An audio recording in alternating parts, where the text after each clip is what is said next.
अस्सलाम वालेकुम स्टूडेंट्स, मुझे ज़रा एक्नॉलेज कर दें कि मेरी ऑडियो आप लोगों को आ रही है।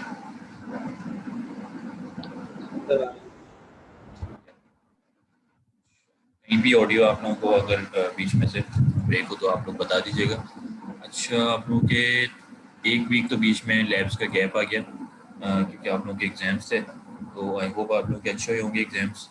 और लास्ट हमने जो लैब की थी आपके मिड टर्म एग्ज़ाम से पहले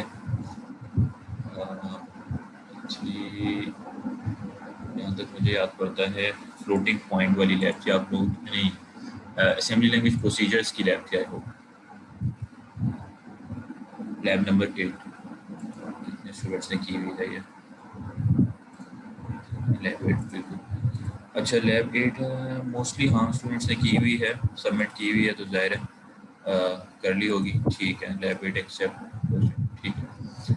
अच्छा, लास्ट लैब थी हमारी असेंबली लैंग्वेज प्रोसीजर्स की, छोटी सी लैब थी, इसमें दो टॉपिक्स थे जिसके अंदर एक तो सिंपल प्रोसीजर किस तरीके से असेंबली लैंग्वेज में क्रिएट होता है, और आप नेस्टेड प्रोसीजर किस तरह क्रिएट करते हैं। बस वो दो ही कॉन्सेप्ट से इजी सी लैब थी और मोस्टली स्टूडेंट्स ने की हुई है, तो उसका मतलब कि आसानी से कर लिया। अच्छा, अब हम आगे आज की जो लैब है ये है assembly floating point unit stack. ठीक है, थोड़ी सी लेंदी लैब है और इसको ज़रा आप लोगों ने ध्यान से देखना है। और कल आप लोगों की आई होप ऑन कैंपस भी क्लास होगी, तो उसमें भी इसको अच्छी तरीके से डिस्कस करेंगे। ठीक है, कर लेते हैं, पहले आप लोग की अटेंडेंस कंडक्ट कर लेते हैं ताकि सारे जाग भी जाएं अगर कोई सो रहा है।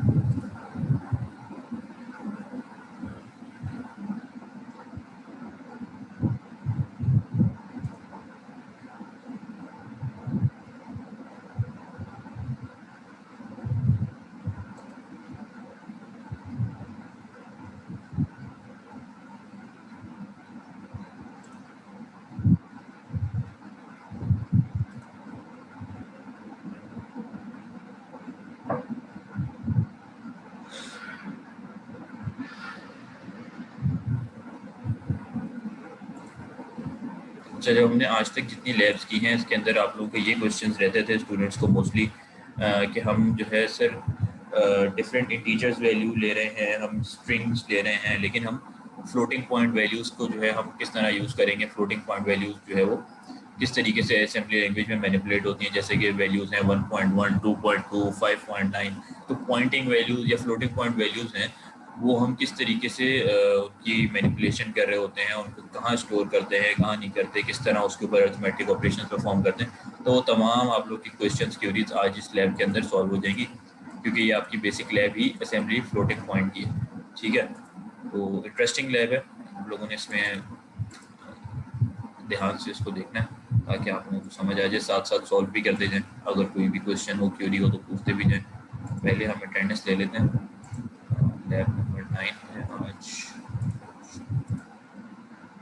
चले मैं आप लोगों के नेम्स कॉल करूं तो अपने जो अटेंडेंस मार्क करवा लें माइक ओपन करके। ठीक है,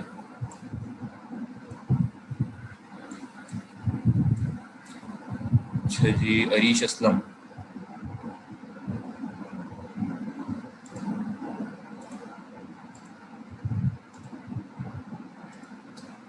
Arish Aslam, Asim Rizwan, present sir. Qutubul Arfin, Mohammad Uvais Iqbal, Talha Faisal, Rida Salman, present sir. Mohammad Sultan, present sir. Bilal Shaukat, present sir. Nimra Amjad, present sir. Abdul Hannan, present sir. Mohammad Ashif Khan, present sir. Shahrukh,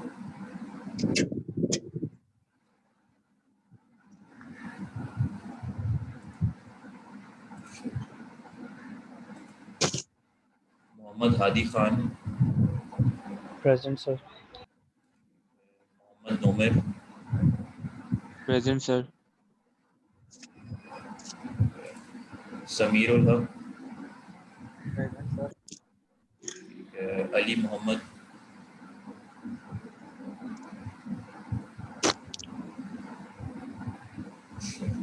Asad Tariq, Asad Tariq, असफन Tariq, Present, sir.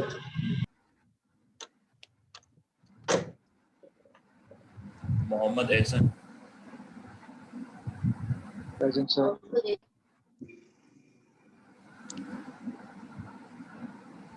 ठीक है। ये आप लोग अपनी अटेंडेंस व्यू कर लें 9th कॉलम के अंदर। अगर किसी की एब्सेंट मार्क हुई भी है तो वो अभी ही बता दें। सर मेरी लगा दी आपने, मेरी एब्सेंट मार्क हुई।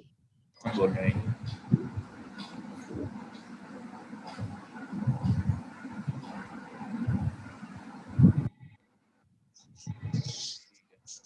आप लोग क्या अभी कैंपस के अंदर तो क्लास ले रहे हैं या आप लोग घर से क्लास ले रहे हैं, ऑनलाइन ले रहे हैं?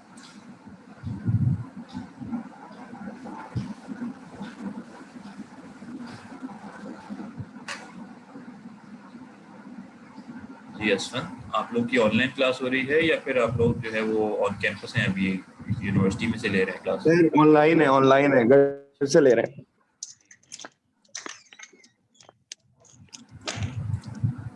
चलिए हम इसको स्टार्ट करते हैं। तो अभी जो आपकी लैब है आज की, ये है assembly floating point unit stack की। तो इसको भी हम अभी डिस्कस करते हैं। अच्छा, आप लोगों ने ये देख लिया होगा, आप लोगों का एक असाइनमेंट अपलोडेड है, असाइनमेंट 1। तो कोशिश करें कि आप लोग मोस्ट ऑफ द लैब के अंदर जो है ऑनलाइन ही रहें, और किसी का डिस्कनेक्ट हो जाए तो वो उसी वक्त फौरी कनेक्ट हो। ठीक है, मैं किसी भी टाइम जो है सेकेंड सेशन की अटेंडेंस ले लूँगा, तो उस चीज़ को अवॉइड करने के लिए आप लोग कोशिश करें कि ऑनलाइन रहें। ठीक है।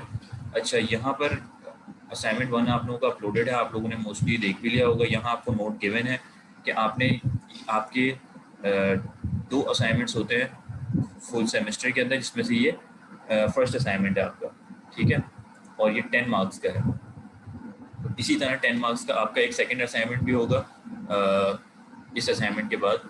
तो आपके 20 मार्क्स इस असाइनमेंट के यहाँ पर कवर हो जाएंगे। बाकी 60 मार्क्स जो हैं वो आपके लैब टास्क के होते हैं। 5 मार्क्स की 12 लैब्स होती हैं, और फिर लास्ट 20 मार्क्स आपके किस चीज़ के होते हैं, आपकी लैब एग्जाम के। तो ये जो असाइनमेंट के 10 मार्क्स होते हैं, असाइनमेंट जो आपको करने के लिए, ये तो समझ लें आपके पास फ्री के मार्क्स हैं। अगर आपने थोड़ी सी मेहनत कर ली उसके अंदर, तो आप लोगों का असाइनमेंट 10 ऑफ 10 हो जाएगा।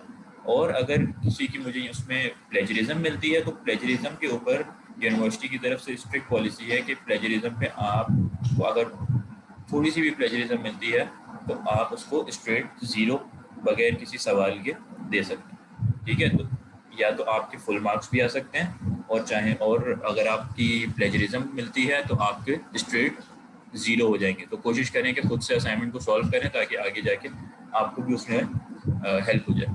ठीक है, और यहाँ लेट सबमिशन भी गिवन है कि लेट सबमिशन बिल्कुल नहीं होगी। 10 डेज़ का टाइमिंग गिवन है। 10 डेज़ बहुत लॉन्ग टाइम है। जिस जो हमारा 2 मंथ्स का सेमेस्टर है उस हिसाब से आप लोगों का 10 डेज़ का टाइम बहुत अच्छा खासा टाइम है। इससे कम होना चाहिए, लेकिन मैंने आप लोगों को 10 डेज़ का ही दिए। तो कोशिश करें कि 10 डेज़ क्या उससे शुरू में ही 2-3 दिन के अंदर इसको सॉल्व करके आप लोग सबमिट कर दें। वैसे तो इतना ईजी असाइनमेंट है कि आप लोग कर लेंगे। 14 जुलाई इसकी डेट है, और 11:59 से पहले पहले आपने करने हैं। 5 क्वेश्चंस गिवन है, मैं डिस्कस कर लेते हैं हम जरा इसको। कितने ने ये डाउनलोड करके देख लिया है असाइनमेंट अभी तक? सर देख लिया है, आसान। देख लिया, अच्छी बात है।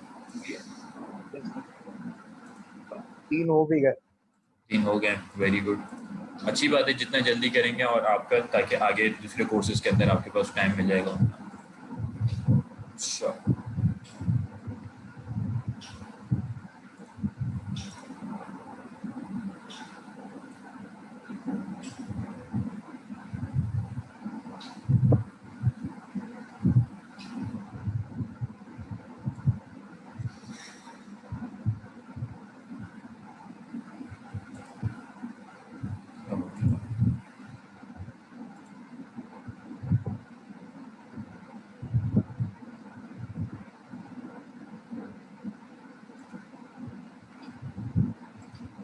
ये वेट कर।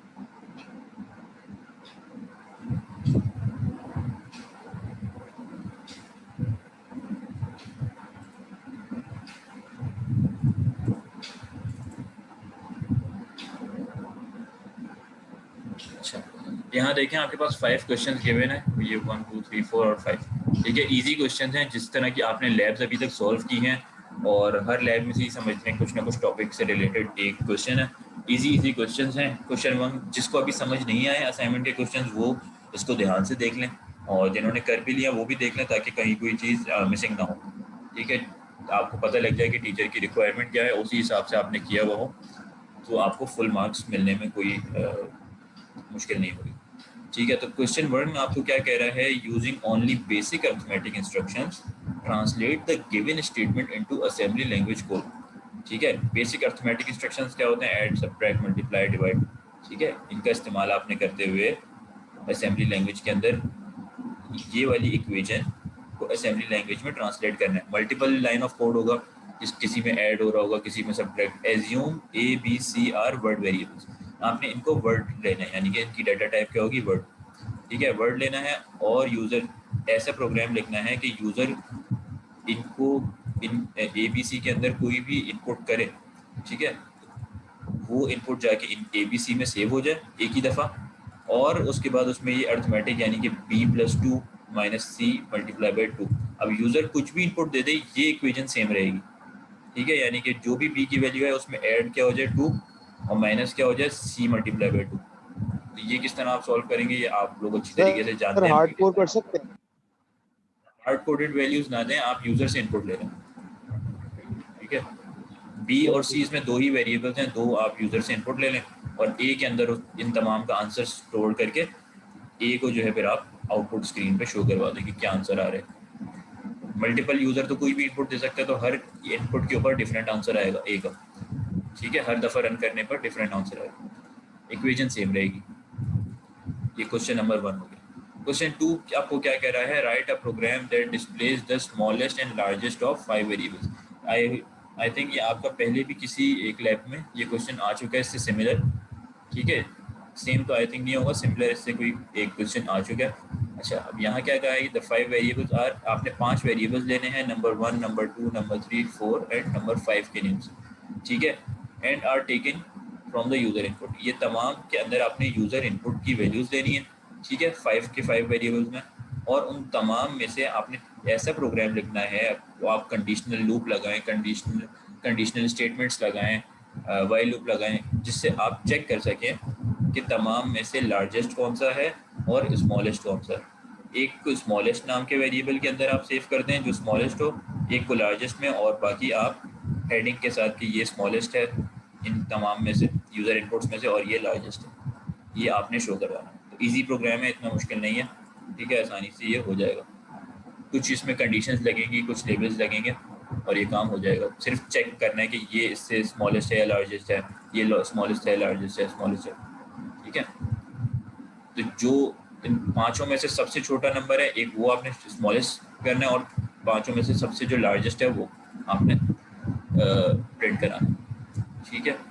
3 क्वेश्चन में क्या कहा गया है, perform the following instructions on the given value of registers, write flag values after execution. Codes आपको दे गिवन है यहाँ पर, इन तमाम हेक्साडेसिमल कोड्स को आपने ये यहाँ पर आपने आइदर AX या फिर AL रजिस्टर का इस्तेमाल करना है, और दूसरा ऑपरेंड के अंदर आपने BX या फिर BL रजिस्टर का इस्तेमाल करते हुए ये इंस्ट्रक्शन परफॉर्म करना है। अब जैसे ये इंस्ट्रक्शन ये गिवन है, मल्टीप्लाई BL, तो उससे क्या होगा कि ये जाकर इससे मल्टीप्लाई हो जाएगा, और जो भी फ्लैग की वैल्यूज़ हैं, फ्लैग की वैल्यूज़ आप किस तरह देखेंगे, डंप रजिस्टर करके आप कॉल डंप रजिस्टर करें, और जो भी फ्लैग की वैल्यूज़ हैं वो यहाँ पर आप फिल कर दें, इस टेबल के अंदर आप यहाँ पर फ्लैग की वैल्यूज़ को फिल कर दें, और सिर्फ ऑब्जर्व करें कि क्या वैल्यूज़ आ रही हैं। ये सिर्फ आपने ये एक समझने की रिसर्च बेस्ड आपका क्वेश्चन है, आपने ये इसको क्वेश्चन गिवन है, आपने सिर्फ सॉल्व करना है। जब आप लोग ये असाइनमेंट सबमिट कर देंगे तो फिर हम इन डिटेल डिस्कस करेंगे कि फ्लैग की कौन सी वैल्यूज़ क्या रिप्रेजेंट कर रही होती है, कौन सी वैल्यूज़ क्या रिप्रेजेंट कर रही होती है। फ्लैग साइन फ्लैग में 1 आए तो उसका क्या मीनिंग है, 0 आए तो क्या मीनिंग है, ये तमाम हम तब डिस्कस करें। ये आपने इन दोनों ऑपरेंड और डेस्टिनेशन के ऊपर ये इंस्ट्रक्शन परफॉर्म करनी है डिवीजन, फिर इन दोनों के ऊपर ये एडिशन की परफॉर्म करनी है, और जो भी फ्लैग की वैल्यूज आती हैं वो यहाँ आपने फिलअप करनी है। ठीक है, थर्ड क्वेश्चन हो गया। इजी क्वेश्चन है, इतना कुछ नहीं है, इजी यानी कि 10 मार्क्स का अगर असाइनमेंट है तो 2.5 मार्क्स का ईच क्वेश्चन है। अब ये सिर्फ इतना सा टास्क करने पे आपको 2.5 करने, और करते करते आपके 10 मार्क्स इजीली आप लोग ऑब्टेन कर सकते हैं। ठीक है, 2.5 नहीं 2 मार्क्स। ठीक है, अच्छा 5 क्वेश्चन है। तो अब यहाँ फोर्थ क्या है, इसी से सिमिलर क्वेश्चन है, जैसे ये इक्वेशन थी, यहाँ एक इक्वेशन गिवन है इसमें, लेकिन सिर्फ इफ़ की कंडीशन इस्तेमाल हो रही है। अब आप कोई इफ़ कर लें, वाइल कर लें, इफ़ का लेबल इस्तेमाल कर लें, अब आपके ऊपर है कि convert the below statement given statement into assembly language code. ठीक है, ये कंडीशन जिसके अंदर परफॉर्म होनी चाहिए। ठीक है, X Y Z T A B, ये तमाम आपके पास, आप कोई हार्ड कोडेड वैल्यूज़ ले लें एक्स वाई की, जेड टी की और ए एंड बी की। ठीक है, अगर तो ये स्टेटमेंट ट्रू हो तो आपको पता लग जाए कि भाई ये ट्रू है, नहीं हो तो तब भी पता लग जाए। ठीक है, तो ये स्टेटमेंट को आपने असेंबली लैंग्वेज कोड में कन्वर्ट करना है। फिफ्थ में आपको क्या गिवन है, ये आप लोग ने task I think while loop के अंदर किए, इसी से सिमिलर एक टास्क किया था, फ्री के आपके समझने मार्क्स हैं। Make a program that prints a pyramid with numbers and asterisk in below given manner। ठीक है, ये आप लोग पहले भी कर चुके हैं, तो इजी असाइनमेंट है, आप लोग आसानी से इसको सॉल्व कर लेंगे। कोशिश करें कि 2-3 दिन के अंदर आप लोग करके इसको सबमिट कर दें। वैसे तो आप लोगों के पास है 10 डेज़ का टाइम इसके सबमिट करने का। जी सर क्वेश्चन नंबर 4 में जो सबसे लास्ट वाली क्वेश्चन है वो जरा बता दें क्या हो रहा है उसमें। सिंपल इसमें स्टेटमेंट है, एक स्टेटमेंट गिवन है, if X is less than Y and Z is greater than T. ठीक है, और A is less than equals to is less than और ग्रेटर देन बी। ठीक है, यानी कि ये एक कंडीशन यहाँ चेक होगी, अगर तो ये ट्रू होती है कि x is less than Y, तो फिर वो दूसरे ही एक लेवल के ऊपर जंप कर जाए जिसके अंदर टेस्ट हो कि z is greater then t। अगर तो या तो ये वाली स्टेटमेंट्स ट्रू हो जाए, ठीक है, इफ, और अगर ये ट्रू हैं तब भी ठीक है, और दूसरी चीज़ क्या चेक करे कि या फिर ए, इसको आप क्या करते हैं, इसको ये लेस देन ग्रेटर देन का साइन बना हुआ है, इसको आप सिर्फ ग्रेटर कर दें। ठीक है, ये आई थिंक गलती हो गई है इसमें, हाँ, इसको आप सिर्फ ग्रेटर कर दें कि इफ ए इज ग्रेटर जी देन बी सर, है, बाकी समझ आ गया, यही पूछना। A is greater than B है, तो अगर ये भी चीज़ परफॉर्म होती है तो आप कोई स्टेटमेंट आप स्ट्रिंग के अंदर ले लें कि पास या फेल, इस तरह की कोई भी आप स्टेटमेंट ले लें तो वो प्रिंट हो जाए। और अगर तो ये चीज़ दोनों ही परफॉर्म नहीं होती तो फिर एक थर्ड कोई स्टेटमेंट प्रिंट हो जाए कि भाई सिस्टम क्लोज्ड या इस तरह का। ठीक है, गेम ओवर या कोई भी सेकंड स्टेटमेंट आ जाए। ठीक है, तो ये सिंपल सी एक स्टेटमेंट है, इसको आपने असेंबली लैंग्वेज के कोड के अंदर कन्वर्ट करना है। सर वैल्यू इसमें हार्ड कोड ले सकते हैं ना? हाँ, वैल्यू आप हार्ड कोड भी ले सकते हैं।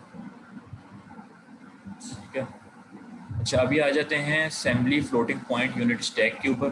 तो फ्लोटिंग पॉइंट यूनिट स्टैक के अंदर हम क्या डिस्कस कर रहे होंगे, हम ये डिस्कस कर रहे होंगे, हम अपना विजुअल स्टूडियो पे ओपन कर लें ताकि हमने कोई प्रोग्राम्स रन करने हों कर सकें, कि हम अभी तक क्या कर रहे थे, हम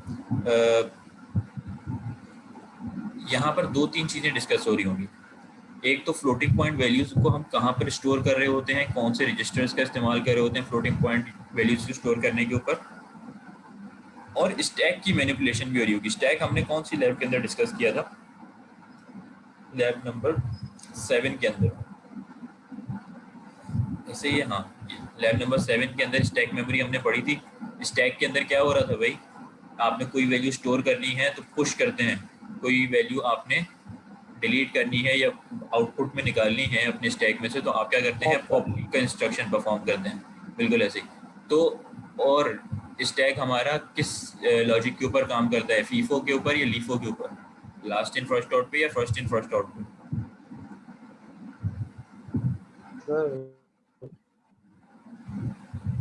सर लीफो।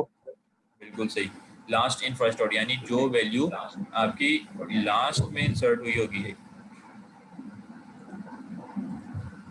लास्ट में इंसर्ट हुई होगी, यानी कि स्टैक के 0th इंडेक्स पे होगी, वही सबसे पहले आउटपुट के अंदर आपके पास शो होगी। उसको हम ज़रा विजुअल स्टूडियो को सेटअप कर लें ताकि कोड करके देख सकें।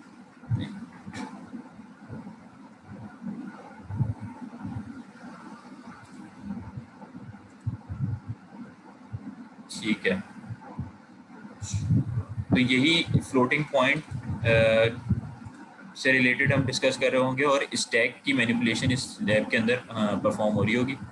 ठीक है, तो यहाँ पर पुश हम कर रहे थे इंस्ट्रक्शन पुश से और पॉप कर रहे थे पॉप के इंस्ट्रक्शन से। ठीक है, और लीफो के ऊपर काम हो रहा था, यही चीज़ हम डिस्कस कर रहे होंगे।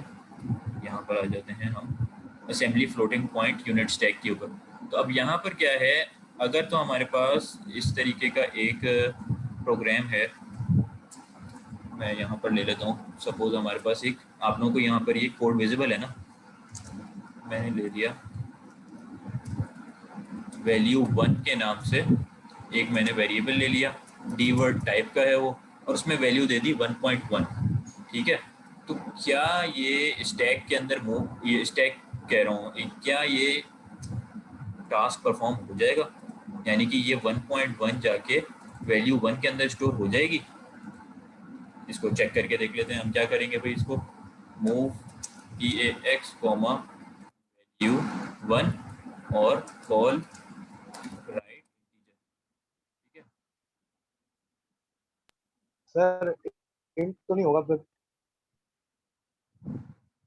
देख लेते हैं इसको पहले हम करके परफॉर्म तो क्या होता है यहाँ पर।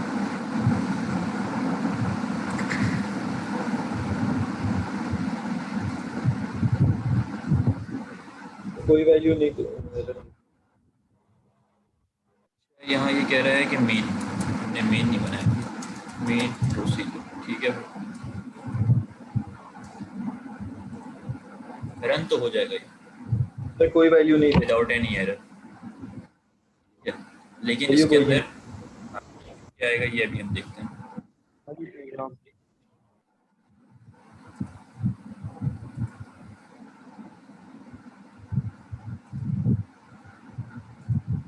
ये देखिए, ये हमें एक गार्बेज वैल्यू दे रहा है, वैल्यू शो कर रहा है बहुत बड़ी। हाँ, ये गार्बेज वैल्यू दे रहा है। क्यों गार्बेज वैल्यू दे रहा है? क्योंकि हमारे पास एक चीज़ है, वो ये है कि हम जब भी फ्लोटिंग पॉइंट वैल्यू का के ऊपर की बात करेंगे तो हमारे पास ये डी वर्ड का इस्तेमाल नहीं होगा, क्योंकि ये जैसे हमने ये देखी 1.1 वैल्यू, अगर तो हमने यहाँ पर सिर्फ देनी होती 1 वैल्यू, यानी कि ये इंटीजर वैल्यू है, तब तो हम डी वर्ड का इस्तेमाल करते डाटा टाइप का। ठीक है, लेकिन जब ये पॉइंट में आ गई, यानी कि जैसे 5.5 आ गई, 5.6 आ गई, जब पॉइंट आ गया यानी कि फ्लोटिंग पॉइंट आ गया, तो फिर आपने डेटा टाइप जो आपके वेरिएबल है इसकी डी वर्ड नहीं रखनी, या फिर वर्ड नहीं रखनी, या फिर क्या कहते हैं इसको, बाइट नहीं रख सकते। फिर आप क्या इस्तेमाल करेंगे? तब आपने इस्तेमाल करना है, अगर आप यहाँ पर देखें भी तो यहाँ क्या कहा गया है कि FPU रजिस्टर स्टैक की डेफिनेशन क्या गिवन है कि the FPU does not use general purpose registers, यानी कि EAX, EBX etcetera. It has its own stack of registers called register stack. ठीक है, एक तो ये बात है कि आपने भाई यहाँ पर ये जनरल पर्पस रजिस्टर जैसे, यानी कि EAX, EBX, ECX, EDX का इस्तेमाल नहीं करना। ठीक है, जब आप फ्लोटिंग पॉइंट वैल्यूज़ की बात करेंगे तो आप फ्लोटिंग पॉइंट स्टैक का इस्तेमाल करेंगे। ठीक है, और दूसरी बात यह है कि यहाँ पर आप डाटा टाइप भी जो ले रहे हैं वो आप बाइट, वर्ड या डी वर्ड का इस्तेमाल नहीं कर सकते, उसके लिए भी आपको डिफरेंट डाटा टाइप्स का इस्तेमाल करना पड़ेगा। वो क्या है? अच्छा चलिए, अगर मैं यहाँ पर ये इस तरह रहने देता हूँ कि वैल्यू 1 बाइट 5.6 और यहाँ मैंने कह दिया मूव EAX कॉमा वैल्यू 1। ठीक है, अब इसने क्या करना है, ये वैल्यू 1 के अंदर क्या है 5.6, इसको उठा के EAX में रख रहा है, और यहाँ पर ये सबसे पहले अगर आप देखें तो इसने बात कह दी है कि the FPU does not use the general purpose register EAX, EBX, ECX etcetera, यानी ये कह रहा है कि ये EAX, EBX, ECX, EDX, ये जनरल पर्पस रजिस्टर जितने भी अभी तक हम यूज़ कर रहे थे, इसके अंदर आप वैल्यू फ्लोटिंग पॉइंट की नहीं स्टोर कर सकते। तो फिर क्या करेंगे आप, instead it has its own set of registers called register stack, यानी कि आप फ्लोटिंग पॉइंट की वैल्यू को रजिस्टर के अंदर स्टोर नहीं करेंगे, आप एक रजिस्टर्स का पूरा स्टैक है, जैसे हम स्टैक को डिस्कस किया था ना हमने, स्टैक किस तरह लीफों के ऊपर काम कर रहा होता है और पूरा स्टैक को हमने पेंट के ऊपर ड्रॉ करके भी देखा था। तो उसी तरीके से अगर आप पिक्टोरिकल स्टैक को देखेंगे तो ये आपकी जितनी भी फ्लोटिंग पॉइंट वैल्यूज होंगी उनको स्टैक के मल्टीपल इंडेक्सेस के ऊपर स्टोर करेगा, ठीक है। अच्छा, it loads value from memory into the register stack. अब ये क्या करेगा कि ये मेमोरी है ना, ये वैल्यू 1, इस मेमोरी को जाकर ये स्टैक के अंदर स्टोर करेगा, या ये रजिस्टर के अंदर स्टोर नहीं करेगा। जैसे EX में कर रहे थे तो ये EX में यानी कि रजिस्टर में नहीं करेगा, ये स्टैक में करेगा। किस तरह? अच्छा, into the register stack performs calculation, और स्टैक के अंदर ही स्टैक के 0th इंडेक्स के ऊपर कैलकुलेशन परफॉर्म करेगा and stores stack value into memory, और दोबारा से स्टैक में से निकाल के मेमोरी में वैल्यू ले आएगा। ये किस तरह हो रहा है, इसमें आप लोगों को कंफ्यूज होने की ज़रूरत नहीं है, इसको अभी हम देख लेते हैं। अगर स्टैक को आप थोड़ा सा याद करें,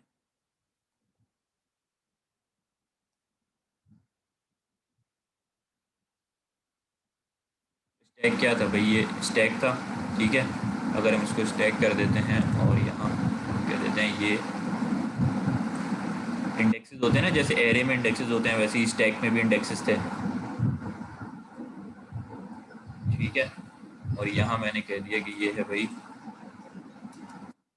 बस डिफरेंस ये है कि ये फ्लोटिंग पॉइंट यूनिट स्टैक है, यानी कि FPU स्टैक, सही है।